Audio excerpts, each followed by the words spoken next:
باب احداث المتوفى عنہا زوجها، طلاق کے بعد احداد بھی ہوتا ہے تو اس کو یہاں پہ بیان کیا جا رہا ہے۔ احداد بمعنی ترک زینت، تو ترک زینت متوفى عنہا زوجها کے لیے یہ تو اتفاقی بات ہے کہ وہ ترک زینت کرے گی۔ آگے ذکر آ رہا ہے کہ 4 مہینے 10 دن اور باقیوں کے لیے 3 دن، کوئی اور اگر آدمی فوت ہو جاتا ہے تو 3 دن، اور وہ بھی 3 دن کرنا یعنی مباح کے درجے میں ہے۔ سمجھ آ رہی؟ کوئی بھی آدمی فوت ہو جائے تو اس موقع پہ اگر آدمی ترک زینت کرتا ہے تو اس کے لیے مباح ہے، کر لے، لیکن متوفى عنہا زوجها کے لیے واجب ہے۔ سمجھ آ رہی؟ ترک زینت کا مطلب کوئی ایسا عمل نہ کرے جس سے اس کا میلان الی النکاح معلوم ہو، نئے کپڑے نہ پہنے، خوشبو نہ استعمال کرے، تو اس قسم کی ساری چیزیں جو ہے نا یہ کیا ہے؟ منع ہے۔ پھر یہ جو احداد ہے یہ مسلمان اور کافرہ یعنی کتابیہ دونوں کے لیے ہے یا صرف مسلمہ بیوی کے لیے؟ احناف کہتے ہیں صرف مسلمہ کے لیے، چونکہ یہاں پہ آ رہا ہے لا یحل لامرأۃ تؤمن باللہ والیوم الآخر، جو کہ مسلمان ہو۔ کتابیہ کے لیے احداد کا حکم نہیں ہے۔ جمہور کے ہاں چونکہ یہ زوج کے حق کی وجہ سے لہذا کتابیہ بھی احداد کرے گی۔ ایسی صغیرہ تو اس کے لیے بھی احداد ہے کہ نہیں؟ تو احناف کہتے ہیں کہ اس کے لیے نہیں ہے کیونکہ وہ تو بچی ہے، غیر مکلفہ ہے، اور جمہور کہتے ہیں کہ اس کے لیے بھی کیا ہے؟ احداد ہے۔ تو اس کو یہاں پہ بیان کیا جا رہا ہے۔ پھر یہ تو احداد ہے متوفى عنہا زوجها کا، متعلقہ رجیہ کا تو احداد بالاتفاق نہیں، بلکہ اس کے لیے تو تتشوف و تتزین ہے۔ باقی پیچھے رہ گیا متعلقہ بائنہ، اس کے لیے احداد کا کیا حکم ہے؟ تو اس کے لیے جو احداد ہے تو جمہور کے یہاں اس کے لیے احداد نہیں ہے۔ سمجھ آ رہی؟ اور احناف کے یہاں اس کے لیے بھی احداد ہے۔ ٹھیک ہو گیا؟ جو مبتوطہ ہے اس کے لیے بھی احداد ہے، جس کو طلاق بائن مل چکی ہے کہ وہ عدت کے دوران احداد کرے گی، اور جمہور کے یہاں اس کے لیے احداد نہیں۔ یہاں پہ واقعہ آ رہا ہے حضرت زینب کا، 3 واقعی نقل کر رہی ہیں، دیکھیں ذرا۔ کہتی ہے میں ام حبیبہ پہ داخل ہوئی جو نبی علیہ السلام کی بیوی تھی جس وقت ان کے والد فوت ہوئے ابو سفیان۔ انہوں نے خوشبو منگوائی جو زرد کلر کی تھی یعنی خلوق، فداہنت منہ جاریۃ، انہوں نے اس سے ایک لڑکی کو وہ خوشبو لگائی، پھر اپنے دونوں رخسانوں پہ انہوں نے اس کو لگا لیا۔ ٹھیک ہو گیا؟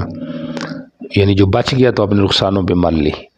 کہتی ہیں اللہ کی قسم مجھے خوشبو کی حاجت تو نہیں تھی، میں نے نبی علیہ السلام سے یہ بات سنی ہے کہ میت کے لیے صرف 4 مہینے 10 دن جو ہے نا وہ احداد ہے، باقی کسی کے اوپر 3 دن سے زیادہ نہیں۔ سمجھ آ رہی؟ تو اس لحاظ سے پھر میں نے یہ کر لیا تاکہ کوئی یہ نہ سمجھے کہ 3 دن سے زیادہ بھی احداد ہے غیر شوہر کے لیے۔ تو زینب کہتی ہے میں زینب بنت جحش پہ داخل ہوئی جب ان کے بھائی فوت ہوئے تو انہوں نے بھی خوشبو منگوائی اور لگائی، پھر انہوں نے بھی یہ بات کی۔ جی آگے چلے جی۔ وقالت زینب وسمعت ام سلمة رضی اللہ تعالی عنہ تقول جاءت امرأة الى رسول اللہ صلی اللہ علیہ وسلم وقالت یا رسول اللہ ان ابنتی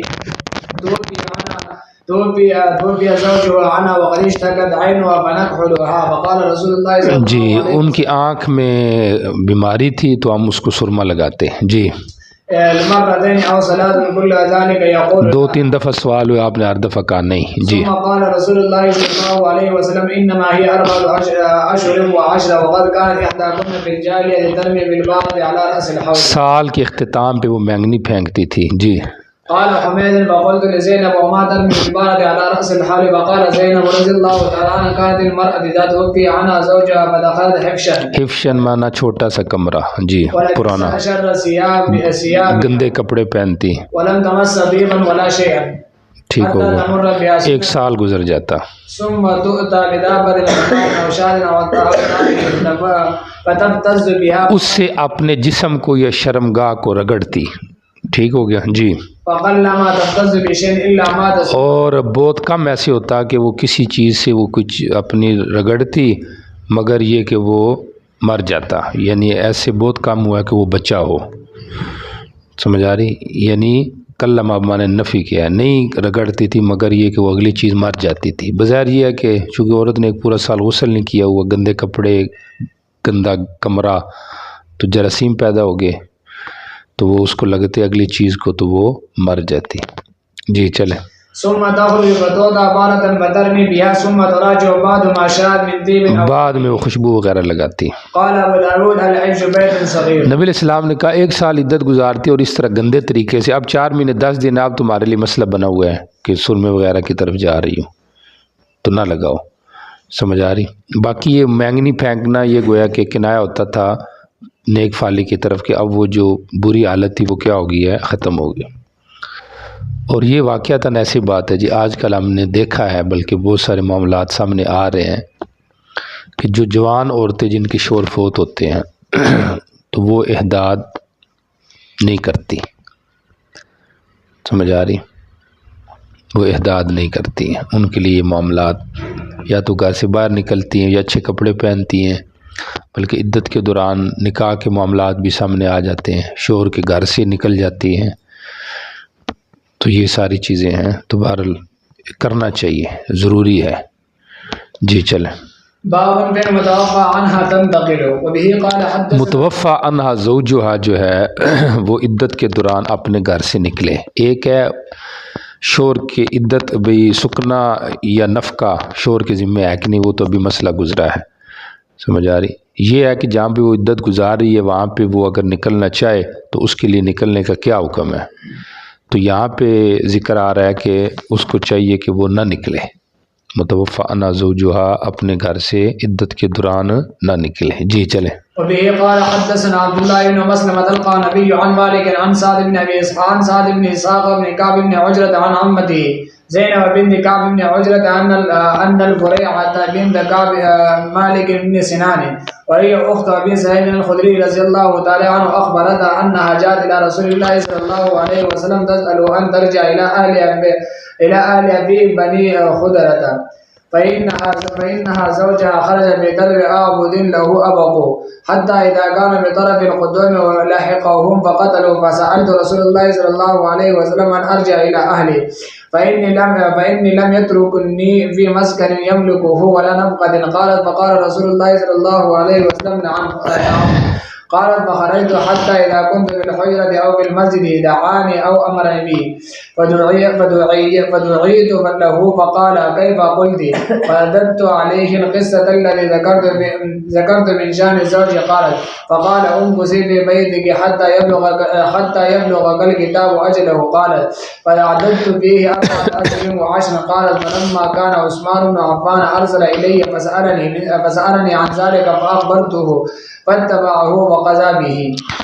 اچھا جی، یہ روایت ہے، فریع کہتی ہیں جو ابو سعید خدری کی بہن تھی کہ وہ نبی السلام کی طرف مسئلہ پوچھنے کے لیے آئے انترجع الی اہلیہ کہ وہ اپنے واپس والدین کے گھر چلی جائے بنی خدرہ میں، کیونکہ ان کا جو شوہر تھا وہ تو چند غلاموں کے طلب میں نکلا تھا جو بھاگے تھے. یہاں تک کہ جب وہ غلام طرف قدوم نامی جگہ کے اندر آئے نا تو لاحقہم، تو یہ اس نے ان کو پا لیا، پکڑ لیا، لیکن انہوں نے اتفاق کر کے مالک کو قتل کر دیا. یہ نبی علیہ السلام سے پوچھ رہی تھی کیا میں اپنے اہل کے گھر چلی جاؤں، کیونکہ اس نے میرے لیے کوئی رہائش نہیں چھوڑی کہ جس کا وہ مالک اور نہ کوئی خرچہ چھوڑا ہے کہتے ہیں نبی علیہ السلام نے کہا جی ہاں بالکل. کہتے ویسے میں نکلی یہاں تک کہ جب میں حجرہ یا مسجد کے قریب پہنچی تو مجھے بلایا یا حکم دیا تو میں آپ کے لیے بلائی گئی. آپ نے کہا کیا کہہ رہی تھی؟ میں نے وہی بات واپس ذکر کی جو میں نے اپنے شور کے بارے میں کہی تھی. آپ نے فرمایا نہ کسی فی بیتی کی اپنے گھر جا کے رک یہاں تک کہ وقت اپنے انتہا کو پہنچ جائے. چنانچہ میں نے اسی کے گھر میں جو غیر مملوک گھر تھا لیکن تھا اسی کا، ٹھیک ہو گیا، تو اس میں میں نے عدت گزاری. تو حضرت عثمان بن عفان نے بھی میری طرف پیغام بھیجا تھا، اپنی خلافت میں مجھ سے یہ مسئلہ پوچھا تھا تو میں نے خبر دی تو انہوں نے بھی اس خبر کی اتباع کی اور اسی کے مطابق فیصلہ کیا. بارہ متوفانہ زوجہا اگر دن میں اپنی ضرورت کے لیے نکلے تو رات آ کے اپنے عدت کی جگہ پہ گزارے بغیر شرعی عذر کے یا عرفی شدید عذر کے. اس کا عدت کے گھر سے منتقل ہونا جیسے پیچھے گزر بھی گیا یہ درست نہیں ہے. جی چلیں. باب من رأى التحول.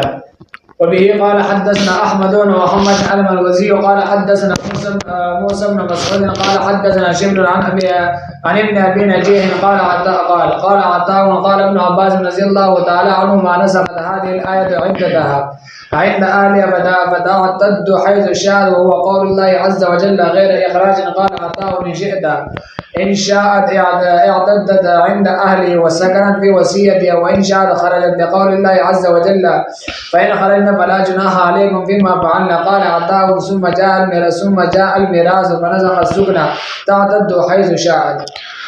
اچھا جی یہاں پہ دیکھیں کیا ترجمہ ہے. باب مر التحول. جو یہ کہتے ہیں کہ عورت جو ہے متوفی عنہا زوجہا اپنے گھر سے نکل سکتی ہے، سمجھ آ رہی؟ بلکہ نہیں، تحول حول جو کہتے ہیں کہ 1 سال تک وہ شور کے گھر رہے گی، سمجھ آ رہی؟ اس کا یہاں پہ ذکر ہے. حضرت عطا کہتے ہیں کہ حضرت ابن عباس کہتے ہیں کہ منسوخ کر دیا ہے اس آیت نے عورت کی جو عدت تھی عند اہلہا، اپنے اہل کے پاس جو اس نے عدت گزارا. متوفی زوجہا نے اپنے والدین کے گھر عدت گزارنی تھی کیونکہ اس کے لیے سکنا تو تھا نہیں. اس عدت کو اس آیت نے یعنی آیت تحول نے منسوخ کر دی ہے. اب وہ عدت جہاں پہ بھی گزارے. اور یہ جو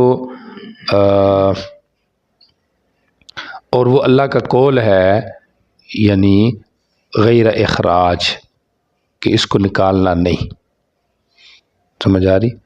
یعنی جس نے اس کو منسوخ کر دیا ہے وہ دوسری آیت ہے جو کہ آیت تحول ہے. آگے کیا ہے جی؟ یعنی غیر اخراج یہ منسوخ الحکم ہے اور آگے جو آیت تحول ہے وہ اس کے لیے کیا بن گیا ہے؟ ناسخ. عطا کہتے ہیں اب اس کی مرضی ہے تو اپنے اہل کے پاس عدت گزارے. وسکنت فی وصیتہا اور اپنی جو وصیت ہے جو شوہر نے اس کے بارے میں وصیت کی ہے اس کے اندر کیا کرے؟ وہ ٹھہرے اور اگر چاہے تو نکلے. یعنی اس کی مرضی ہے، اگر چاہے تو وہ اسی گھر میں جس کے بارے میں شوہر نے وصیت کی ہے ادھر عدت گزارے اور اگر چاہے تو نکلے. اس کی مرضی ہے لیکن اس کو نکالا نہیں جا سکتا کیونکہ اللہ نے فرمایا فَإِنْ خَرَجْنَا، اگر وہ نکلے تو کوئی گناہ نہیں ہے. عطا کہتے ہیں پھر آیت میراث آئی تو سکنا منسوخ ہو گیا ہے. تعتد حیث شاءت، اب وہ جہاں چاہے تو وہ کیا کرے؟ عدت گزارے. تو مطلب یہ ہو گیا کہ پہلے عورت کے لیے یہ تھا کہ وہ والدین کے گھر عدت گزارے، ٹھیک ہو گیا. پھر آیت تحول آئی، اس کے اندر یہ تھا کہ شوہر کے گھر عدت گزارے. پھر آیت میراث آئی، اس نے کہا اس کی مرضی ہے جہاں چاہے عدت گزارے. تعتد حیث شاءت. تو یہ حضرت ابن عباس اور عطا کی رائے ہے. جمہور کی رائے یہ نہیں ہے. جمہور کی رائے وہی ہے جو پیچھے گزر چکی ہے اور وہ یہی ہے کہ اب متوفی عنہا زوجہا کے لیے سکنا کیا کہتے ہیں اس کو، نفقہ تو بالاتفاق نہیں، اور سکنا کے والے سے آپ کو بتا دیا ہے کہ سکنا بھی سمجھو نہیں ہے. وہ قیودات کے ساتھ بعض کہتے ہیں ورنہ نہیں ہے، سکنا نہیں ہے. اور حضرت ابن عباس کی رائے یہ ہے کہ اس کے لیے سکنا ہے، اس کے لیے سکنا 1 سال کا ہے. سمجھ آ رہی؟ بظاہر یہ نہ سمجھا جائے کہ سکنا جب 1 سال کا ہے تو عدت بھی 1 سال کی ہو، یہ نہیں. عدت اس کی ختم ہو گئی ہے، عدت اس کی 4 مہینے 10 دن نہیں ہے، وہ پیچھے گزر چکے، وہ بھی ابن عباس کی روایت تھی، سمجھ آ رہی ہے؟ یعنی یہ نہیں کہ اس نے 1 سال شوہر کے گھر رہنا ہے تو گھر رہنا ہے تو مطلب عدت بھی 1 سال ہے، نہیں، اس کی نفی خود حضرت ابن عباس نے کر دیا کہ نہیں، آیت حول جو تحول ہے اس کو اس آیت نے منسوخ کر دیا، مطلب ہے 4 مہینے 10 دن نہیں، تو گویا کہ حضرت ابن عباس کے ہاں یہ ہو گیا کہ کچھ حصے میں یہ اس کے لیے ناسخ ہے اور کچھ حصے میں آیت تحول اس کے لیے ناسخ ہے، اور جمہور کی رائے یہ ہے کہ نہیں، آیت تحول ٹوٹل منسوخ ہو چکی ہے، زیادہ سے زیادہ وہ استحباب پہ باقی ہے، وہ بھی اس رائے پہ جو ہمارے حضرات کرتے ہیں کہ بہتر یہ ہے کہ یہ وصیت کر جائے کہ چلو میری بیوی ادھر رہے جب تک اس کے لیے مناسب انتظام نہیں ہوتا، تو سمجھ آ رہی، تاکہ وہ آیت منسوخ نہ ہو، ورنہ عام رائے پہ یہ ہے کہ وہ آیت ٹوٹل منسوخ ہو چکی ہے۔ آ رہی بات سمجھ؟ جی، تو غیر اخراجن یہ منسوخ حکم کے ساتھ لگتی ہے نا، یعنی شروع والے آیت بقرہ کے اندر غیر اخراجن ہے، ٹھیک ہو گیا، اور آگے جو ہے تو وہ ناسخ ہے، اور ناسخ کون سی؟ آیت تحول ہے، والذین توفون منکم ویذرون ازواجا وصیۃ لازواجہم متاعا الی الحول غیر اخراج فإن خرجنا فلا جناح فیما فعلن فی انفسہن بالمعروف، تو یہ چیز ہو گیا۔ جی چلے جی، عورت نے عدت کے دوران کن چیزوں سے بچنا ہے آپ کو بتا دیا ہے، سرما نہ لگائے، خوشبو نہ لگائے، اچھے نئے کپڑے نہ پہنے، سمجھ آ رہی، یہ ساری چیزیں نہ کریں۔ جی چلیں۔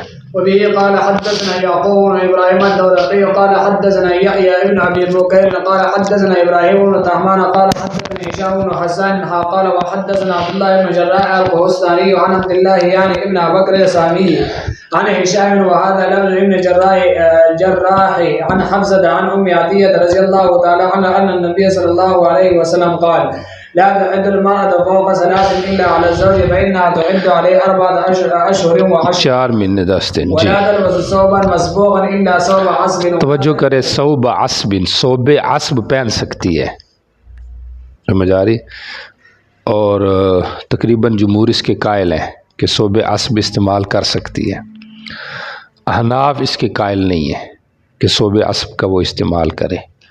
اب ثوب عصب کہتے کسے ہیں؟ سفید کپڑا ہو، اس کو گرے لگا کے پھر رنگا جائے، تو اب اس میں کچھ جگہ رنگی جائے گی، کچھ نہیں رنگی جائے گی، تو رنگین کپڑا ہو گیا، تو یہ اس قسم کا کپڑا ہے، سمجھ آ رہی، تو اس کا استعمال کرنا، جمہور کے چونکہ استثناء آ گیا لہذا کر سکتے ہیں، اور احناف کہتے ہیں نہیں کر سکتے۔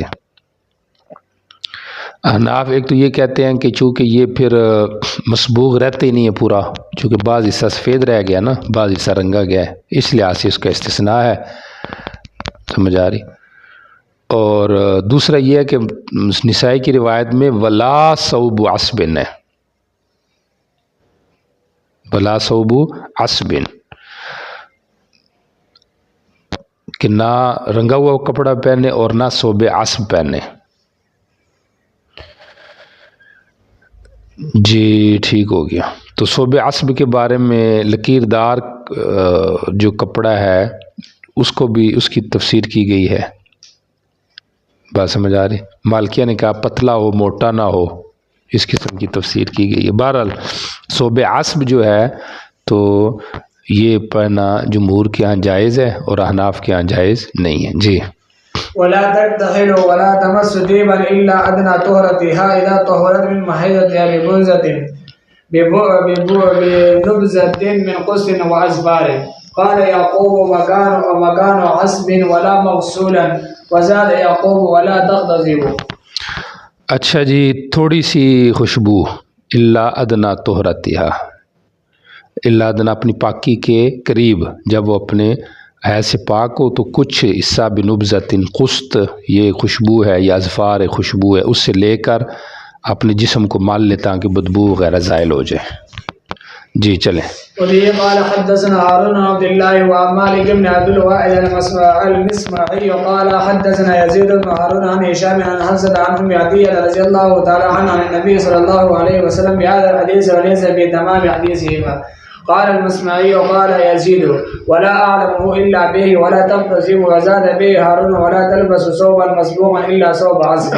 تو ثوب عصب کی تعریف یہی کرنی ہے آپ نے کہ یمنی چادر جو لکیروں والی ہو، یعنی آدھا حصہ اس کا کچھ رنگا ہوا آدھا نہیں رنگا ہوا. جی چلیں. وبه قال حدثنا زهير بن حرب قال حدثنا يحيى بن ابي بكير قال حدثنا ابراهيم بن طهمان قال حدثنا عن الحسن بن مسلم عن زبيدة بن شيبة عن ام سلمة رضي الله تعالى عنها زوج النبي صلى الله عليه وسلم عن النبي صلى الله عليه وسلم انه قال المتوفى عنها زوجها لا تلبس المعصفر من الثياب ولا الممشق ولا الممشقة ولا الحلي ولا تغتسل ولا تكتحل.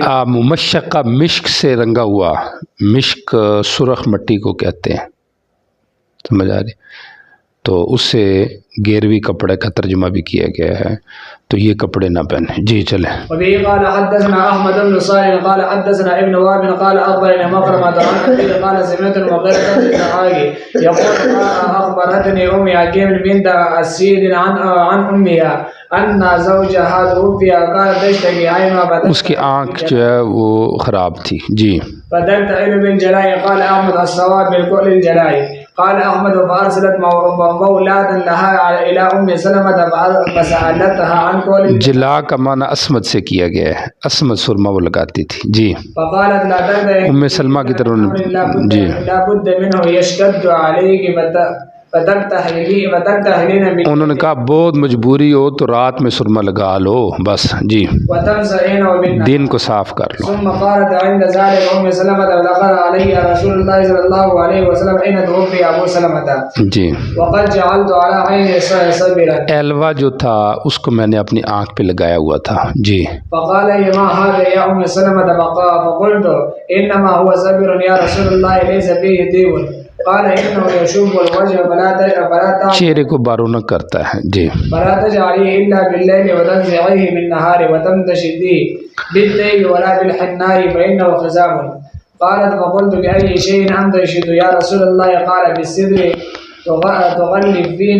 تغلفون به راسك. بیری کے پتوں کے ذریعے اپنے سر کا غلاف بنا لو، یعنی لیپ کر کے نا پھر چکنگی کے ساتھ اس کو پھیر لو اوپر، تو اس کے ذریعے سے اگر آپ خضاب کرتی ہو تو سر کا کر لو، باقی نہیں. جی. باب فی عدت الحامل. وبه قال حدثنا سلیمان. حاملہ کی جو عدت ہے وضع عمل ہے، جمہور کا یہ مذہب ہے. حضرت علی اور حضرت عبداللہ بن عباس اور السنابل یہاں پہ آ رہا ہے ان کا، ابو السنابل، ان کی رائے یہ ہے کہ ابعد الاجلین. پڑھ لیا آپ نے، سمجھ آ رہی؟ کیونکہ دو چیزیں آ رہی ہیں حاملہ کی. ایک تو آ رہی ہے نا کہ اولاد الاحمال اجلہن ان یضعن حملہن، اور دوسری نمبر پہ متوفی عنہا زوجہا کی 4 مہینے 10 دن ہے. تو اب اگر وہ حاملہ بھی ہے متوفی عنہا زوجہا بھی، اگر حاملہ نہیں حاملہ پھر تو وضع عمل ہے. اگر حاملہ متوفی عنہا زوجہا ہے تو وہ کہتے ہیں ابعد الاجلین ہے، کیونکہ اس میں احتیاط ہے. اور احناف اور جمہور کی رائے یہ ہے کہ نہیں، حاملہ ہو اور متوفی عنہا زوجہ ہو پھر 4 مہینے 10 نہیں بلکہ وضع عمل ہے، کیونکہ اولاد الاحمال مطلق ہے. اور حضرت عبداللہ ابن مسعود کا آ رہا ہے کہ یہ آئی بعد میں ہے، تو گویا کہ اس معنی کے اندر اس نے آیت بقرہ کو منسوخ یا خاص کر دیا ہے کہ متوفی عنہا زوجہ اگر حاملہ ہو تو پھر وضع عمل ہے. جی چلیں. وبه قال حدثنا سليمان بن داود المهري قال حدثنا ابن وهب قال اخبرني يونس بن شهاب قال حدثني عبيد الله بن عبد الله بن عتبة ان اباه كتب الى عمر بن عبد الله بن ارقم الزهري يأمره ان يدخل على سبيعة بنت الحارث الاسلمية ان کے پاس جائے. جی. يسألها عن حديثهما وعما قال ان کے واقعے کے بارے میں پوچھے. حين استبدته. جی. فقد عمر بن عبد الله الى عبد الله بن عتبة يخبر ان سبيعة اخبرته انها كانت تحت سعد بن خولة، سعد کی بیوی تھی. جی. وهو من بني عامر بن لؤي وهو ممن شهد بدرا وتوفي عنها في حجة الوداع وهي حاملہ تھی اور وہ فوت ہو گیا. جی. فلم تنشب ان وضعت حملها بعد وفاته، وہ نہیں ٹھہری وضع عمل سے اس کی وفات کے بعد، یعنی بہت جلدی جو ہے نا ان کا وضع عمل ہو گیا. جی. فلما تعلق بالنفاسها تجملت للخطاب، خطاب یعنی نکاح کا پیغام بھیجنے والوں کے لیے وہ مزین ہونے لگ گئی. جی. فدخل عليها ابو سنابل ابن باعك رجل من بني عبد الدار فقال لها ما لي اراك متجملة جی لعلك ترتجين نکاح کا ارادہ تو رکھتی ہے، خوبصورت بن گئی ہے جی، إنك والله ترتجین ما عندك النکاح. نكاح حتى تمر عليك 4 أشهر و10. قال زبيد فلما قال لي ذلك جمعت عليه ثيابي حين أمسيت. شام ہوئی تو میں نے اپنے کپڑے اپنے اوپر جمع کیے ہوئے، برقع وغیرہ لیا جی. فأتيت رسول الله صلى الله عليه وسلم فسألت عن ذلك فأفتاني بأن قد حللت حين وزعت حملي وأمرني بالتزويج إن بدا لي. قال ابن شهاب ولا أرى بأس أن تزوج حين وزعت وإن كان من دمها غير أنه لا يقربها زوجها حتى تطهر. حالت نفاس میں اگر متوفی نہ زوجہا مثلا وہ جو ہے جو حاملہ تھی، اگر وہ اپنا نکاح کرے تو نکاح ہو جاتا ہے، ہاں شور قریب نہیں جائے گا، ظاہری بات ہے نفاس ہے. بعض کیا یہ ہے کہ نکاح بھی نہیں ہوتا، بہرحال جمہور کی رائے ہے کہ نکاح ہو جاتا ہے، جیسے ابن شہاب زہری کہہ رہے ہیں جی. وبه قال حدثنا عثمان بن ابي شيبه ومحمد بن علاء قال عثمان قال حدثنا وقال ابن علاء قال اخبرنا ابو معاويه قال حدثنا الاعمش عن مسلم عن مسروق عن عبد الله رضي الله تعالى عنه قال من شاء لعنته لانزل سوره النساء القصرى بعد 4 أشهر و10. ملاعنہ مباہلے کو کہتے ہیں، ٹھیک ہو گیا. مباہلہ یہی ہوتا ہے کہ دونوں فریق اکٹھے ہو کے اللہ سے دعا کریں گے جو جھوٹا ہے اس پہ اللہ کی لعنت ہو. تو حضرت ابن عباس مسعود یہی کہہ رہے ہیں کہ یہ چھوٹی جو صورت ہے سورۃ طلاق یہ بعد میں آئی ہے، لہٰذا یہ اس کے لیے ناسخ اور مخصص ہے جی. باب بعدة ام ولدہ کی عدت جمہور کے ہاں تو تعتد بحیضۃ ہے، احناف کے ہاں 3 حیض ہے. سمجھ آ رہی؟ تو یہاں پہ مسئلہ آ رہا ہے کہ متوفی عنہا زوجہا جو ام ولد ہو تو اس کی عدت بھی 4 مہینے 10 دن ہے. تو یہ بظاہر سب کے خلاف ہے،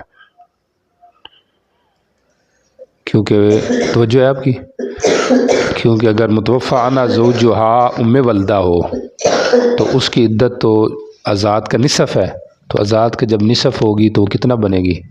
2 مہینے 5 دن، اور ادھر تو 4 مہینے 10 دن آ رہا ہے. تو حضرت ابن قیم نے اس روایت کی تردید کی ہے. وہ کہتے ہیں کہ ایک تو اس میں سنت نبینا کا لفظ بھی مشکوک ہے، اور یہ مرفوع روایت نہیں ہے، موقوف روایت ہے.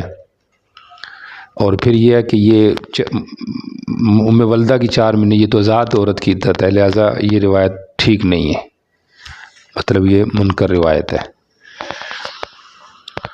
اور باقی اس کی اگر تعویل کی جائے تو تعویل ممکن ہے. تعویل کیا ہے؟ ممکن ہے. وہ اس طریقے سے کہ اگر ام ولدہ کا مولا پہلے فوت ہو جائے تو ام ولدہ کیا بن گئی؟ آزاد. اب شور فوت ہو تو اب 4 مہینے 10 دن. تو اگر ام ولدہ غیر منکوحہ ہو، غیر منکوحہ کہہ رہا ہوں، ٹھیک ہے، تو پھر وہ یہ حکم نہیں ہے. اگر منکوحہ ہے اور شور پہلے فوت ہو جائے پھر بھی یہ عدت نہیں ہے. مولا پہلے فوت ہو تو پھر یہ عدت بن سکتی ہے. بس سمجھ آ رہی؟ باقی جو حضرات ایک حیض کے قائل ہیں تو وہ یہ کہتے ہیں کہ یہ بند ہی ہے، آزاد اس نے ہونا مورا کے مرنے کے بعد، لہٰذا ایک ہی حیض کافی ہے. احناف کیا یہ ہے کہ وہ جیسی شور مرا تو وہ آزاد ہوگی، لہٰذا احتیاطاً بھی اس کی عدت پھر 3 حیض ہونی چاہیے جس طرح کہ آزاد عورت کی عدت ہوتی ہے. اور ویسے بھی جو عدت کے احکام ہے اس میں من وجہ یہ ہے کہ وہ نکاح کے آثار میں سے ہے. سمجھ آ رہی؟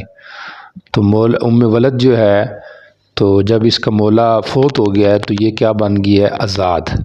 سمجھا؟ تو آزادی کے احکام اس پر لاگو کریں گے، اور اس بات نسب اور عدت میں احتیاط پہ کو لیا جاتا ہے، لہذا 3 حیض گزریں گے اس کی عدت. جی چلیں. وبه قال حدثنا قتيبة بن سعيد أن محمد بن جعفر حدثهم قال وحدثنا ابن المثنى قال حدثنا عبد الأعلى عن سعيد عن مطر عن جاء بن حيوة عن قبيصة بن زهير عن عمرو بن العاص قال لا تلبسوا علينا سنته قال ابن المثنى سنة نبينا صلى الله عليه وسلم، ہمارے نبی کی سنت ہم پہ گڑبڑ نہ کرو. جی. عدة المتوفى عنها 4 أشهر و10 يعني أم الولد. ٹھیک ہو گیا. باب المبتودة لا يرجع إليها زوجها حتى تنكح غيره. چلو اور بھی اس کی تعویل ممکن ہے جو بھی ذہن میں آ رہی ہے کہ ام ولد اصطلاحی مراد نہ ہو. سمجھ آ رہی؟ متوفا عنہا زوجہا کی عدت ہم پہ گڑبڑ نہ کرو، یعنی اس کی عدت میں پہلے کیا تھا؟ حول، ٹھیک ہو گیا، پھر کیا بن گئی؟ وہ آزاد جو عورت ہے، پھر 4 مہینے 10 دن۔ تو عموماً جو متوفا عنہا زوجہ ہوتے بچوں والی ہوتی ہے، تو لغوی معنی میں ام ولد مراد ہو جائے، ٹھیک ہو گیا جی چلیں۔ وبه قال حدثنا مسدد قال حدثنا ابو معاويه عن الاعمش عن ابراهيم عن الاسود عن عائشه رضي الله تعالى عنها قال سئل رسول الله صلى الله عليه وسلم عن رجل طلق امراته فتزوج زوجا غيره فدخل بها ثم طلق قبل ان يواقعها تحل لزوج الاول، قال النبي صلى الله عليه وسلم لا تحل للاول حتى تذوق وسيلته والاخر ويذوق وسيلته۔ کئی دفعہ پڑھ لیا آپ نے روایت، حضرت سعید کے ہاں رضی اللہ تعالیٰ عنہ کے ہاں دخول شرط نہیں، باقی جمہور کے ہاں دخول شرط ہے حلال شرعی کے لیے، انزال شرط نہیں ہے، حضرت حسن کے ہاں انزال بھی شرط ہے، سمجھ آ رہی؟ لیکن وہ کہتے ہیں کہ نہیں، انزال نہیں، کیونکہ وہ اتمام ہے، مقصد جو اسیلہ ہے تسخیر کے ساتھ ہے تو نفس دخول سے بھی ہو جاتا ہے جی ٹھیک ہو گیا۔ باب فی تعظیم الزنا، تعظیم الزنا بمعنی تحریم الزنا، چونکہ جو چیز محرم ہوتی ہے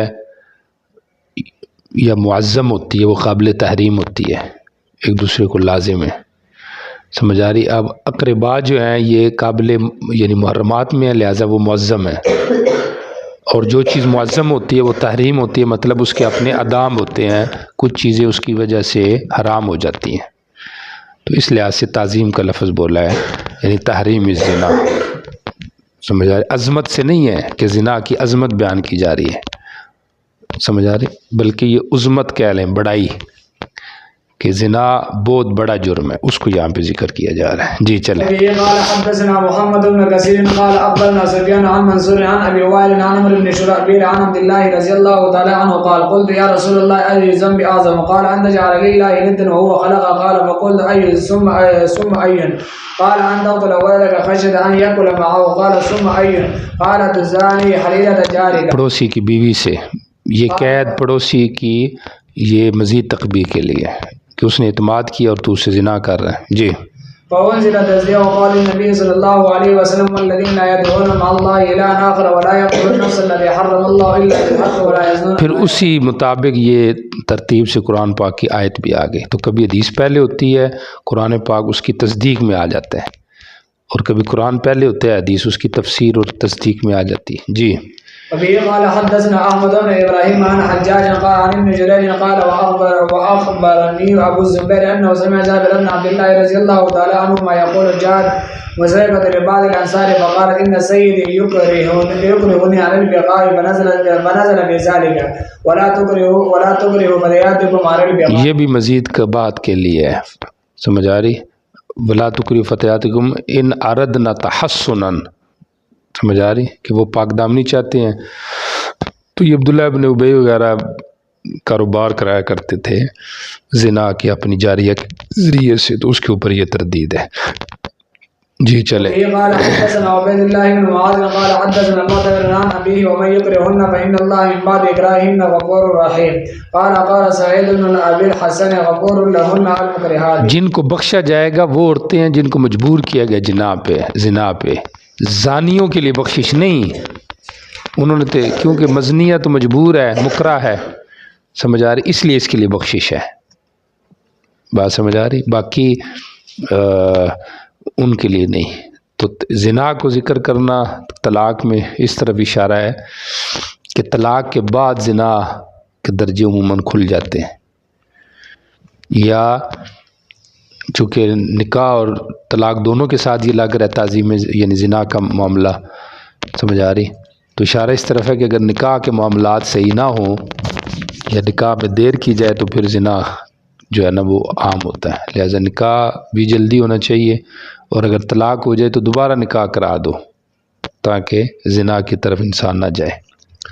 یہاں کے اندر قتل کا ذکر آیا ہے، سمجھ آ رہی، آخری باب کے اندر، تو شاید یہ بھی اس طرف اشارہ ہے آخرت کی طرف، جیسے امام بخاری کا سنی ہے، امام ابو داؤد کا بھی اس کے قریب ہی ہے، یہ بھی کتاب کے آخر میں کچھ ایسے الفاظ ذکر کر